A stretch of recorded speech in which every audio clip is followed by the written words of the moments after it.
آج رمضان المبارک کی 12 تاریخ ہے اور سورہ یوسف کی آیت نمبر 7 کے حوالے سے درس قرآن کا عنوان ہے یوسف علیہ السلام اور ان کے بھائیوں میں کیا نشانیاں ہیں۔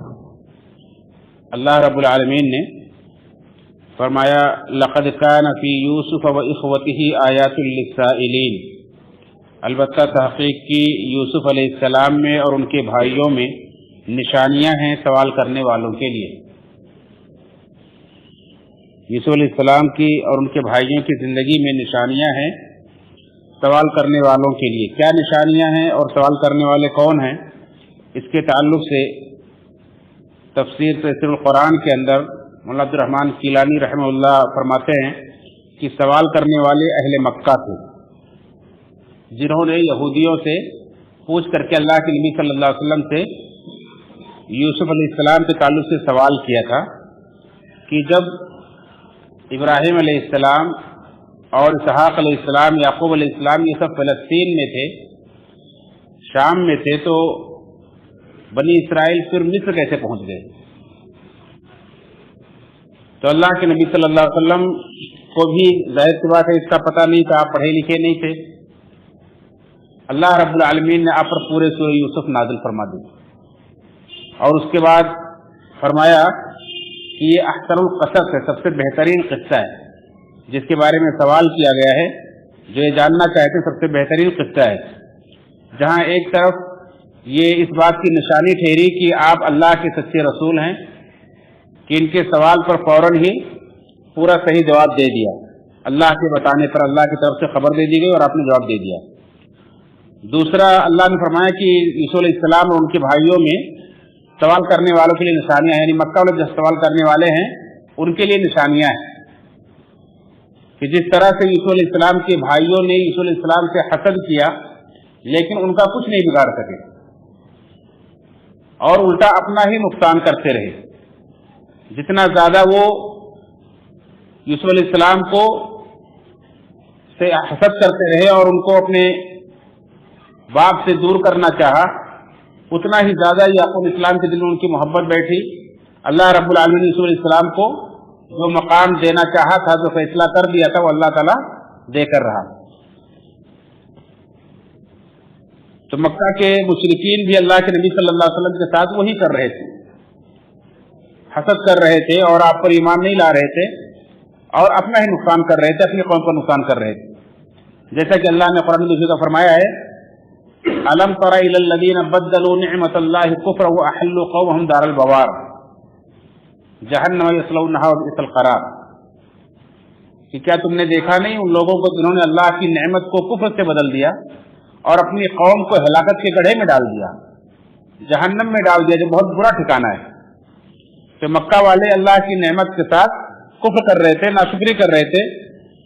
اگر اللہ کے نبی صلی اللہ علیہ وسلم پر نازل کی گئی نبوت و رسالت کی تصدیق کر لیتے، یہ ایمان لے آتے اور اس کا ساتھ دیتے، تو دنیا کے اندر بھی انہیں اونچا مقام ملتا اور آخرت کے اندر بھی سب سے آگے وہ رہتے، جیسے ابوبکر عمر رضی اللہ تعالیٰ عنہ اور دیگر صحابہ ساتھ دے کر کے ایمان لا کر کے کامیاب ہو گئے۔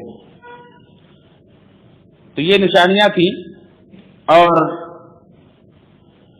عبد الرحمن ناصر سعدی رحمہ اللہ اپنی تفسیر سعدی کے اندر فرماتے ہیں کہ ہر سوال کرنے والے کے لیے اس کے اندر نشانیاں ہیں، چاہے وہ زبان قال سے پوچھ کر کے سوال کر رہا ہو یا زبان حال سے سوال کر رہا ہو، جو بھی اللہ رب العالمین کی قدرت کی نشانیاں دیکھنا چاہتا ہے تو اس میں یوسف علیہ السلام کے واقعے میں اللہ کی قدرت کی عظیم نشانیاں ہیں۔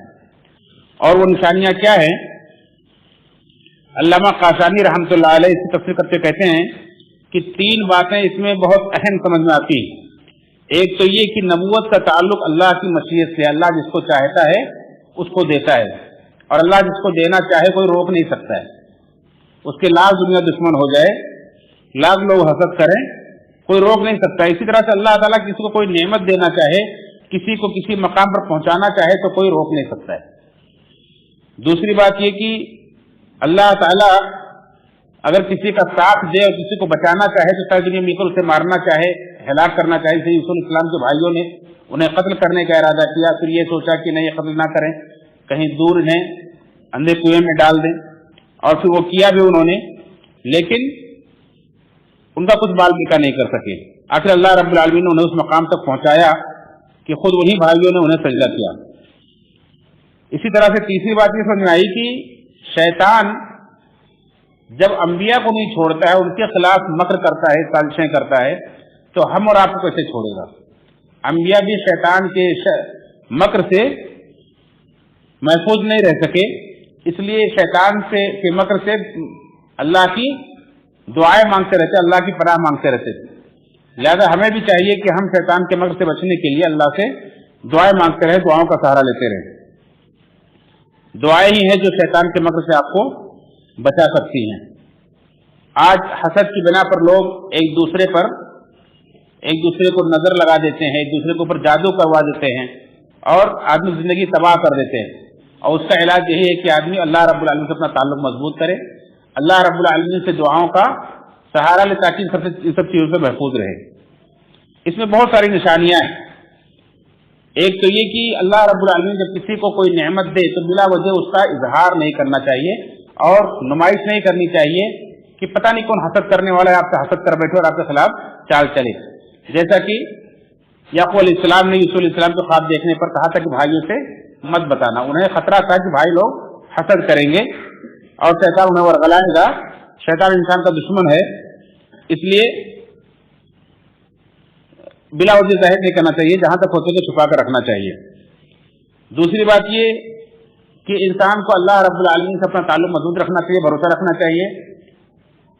कभी कभी इंसान को अल्लाह रब्बुल आलमीन जब ऊंचा मकाम देना चाहता है तो सारी दुनिया से काट देता है रिश्ता और सारी दुनिया से अलग कर देता है और उसके बाद बज़ाहिर इंसान बेअरमदार नजर आता है, लेकिन अल्लाह रब्बुल आलमीन उसे कहीं किसी ऊंचे मकाम पर पहुंचाना चाहता है।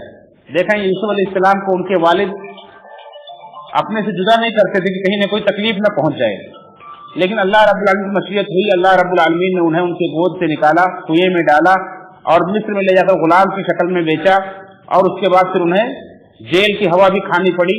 फिर उसके बाद तख्त अल्लाह रब्बुल आलमीन उन्हें नसीब किया, नबूवत भी नसीब की और इल्म ख्वाबों की ताबीर का इल्म भी नसीब किया और अल्लाह रब्बुल आलमीन ने बहुत ऊंचा मकाम दिया। आज तक उनका नाम रोशन है और उन्हें बहुत सारी फजीलतें हासिल है।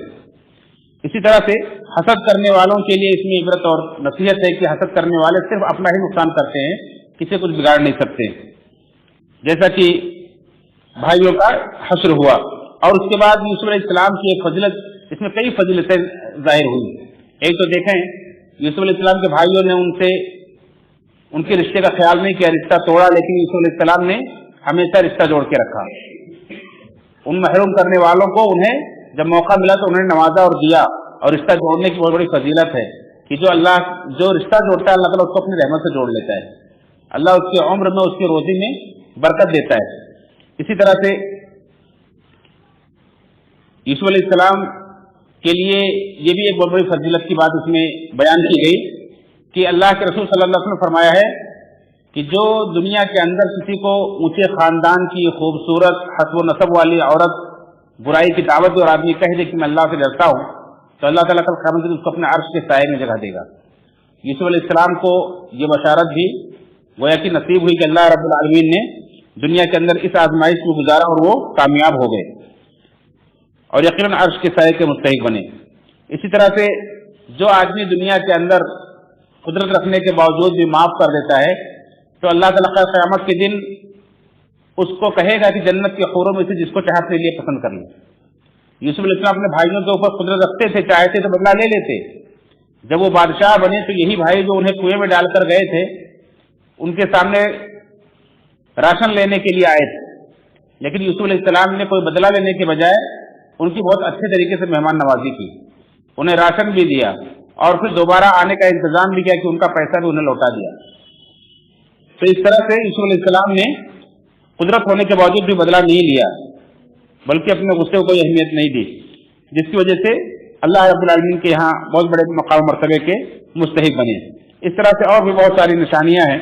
हमें चाहिए कि हम इसे पढ़ें, इसमें गौर व फिक्र करें कि किस तरह से अल्लाह रब्बुल आलमीन अपने मामले पर, अपने फैसले पर गालिब होता है। जब अल्लाह आपके साथ कोई फैसला कर ले तो सारी दुनिया में तुझे टाल नहीं सकती। अल्लाह रब्बुल आलमीन से दुआ है रब्बुल आलमीन हम सबको इस दुनिया के सबसे बेहतरीन वाक़या अहसनुल क़सस यूसुफ अलैहिस्सलाम के वाक़े को पढ़ने की اور زیادہ سے زیادہ اس کے اندر اللہ کی قدرت کی نشانیوں کو تلاشنے کی، ڈھونڈنے کی توفیق فرمائے، اور اللہ تعالیٰ ہم سب کو اس سے زیادہ عبرت اور نصیحت لینے کی توفیق فرمائے. آمین. تقبل یا رب العالمین.